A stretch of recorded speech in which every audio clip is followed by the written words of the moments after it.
Teksto glaudinimas. Mokysimės glaudinti tekstą pagal reikalavimus. Tikriausiai ne vienas pastebėjote, kad glaustai, trumpai pasakyti svarbų dalyką nėra lengva, tačiau to galime išmokti. Trumpai kalbėti ir rašyti mums visiems tenka gan dažnai.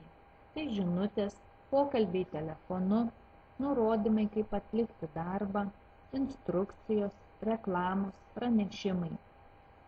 Kasdien girdimos ar skaitomos žinios tai ne tik Lietuvos, bet ir viso pasaulio svarbiausių įvykių trumpa apžvalga. Glaustame tekste labiau išryškėja esminės reikalingiausios mintys. Tokį tekstą lengviau įsiminti. Tačiau tekstą glaudinti yra sunku ir negalima to daryti bet kaip. Jeigu iš bet kokio teksto išmestume kas antrą sakinį, tai greičiausiai nieko nebegalėtume suprasti. Taip trumpindami tekstą jį sužalotume, nes nebeliktų tarp sakinių prasminių ryšių. Vadinasi, taip teksto glaudinti negalima.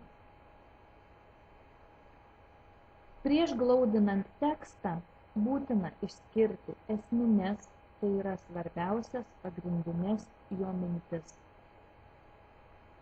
Mokėdami tekstą glaudinti, lengviau pasirinksite visų dalykų pamokoms. Išmokę išskirti esminius dalykus, juos ilgam ir greičiau įsiminsite. Jeigu per geografijos pamokas įsidėmėsite didesnės Lietuvos ir pasaulio upes, stambesnius miestus, kalnus ir panašiai, per istorijos svarbesnės datas, tai galėsite bendrauti su daugeliu žmonių, geriau suprasti laikraščių, televizijos informaciją. Be to, sugebėsite patys daryti savas išvadas. Pabandykite patys savarankiškai atlikti nurodytas užduotis.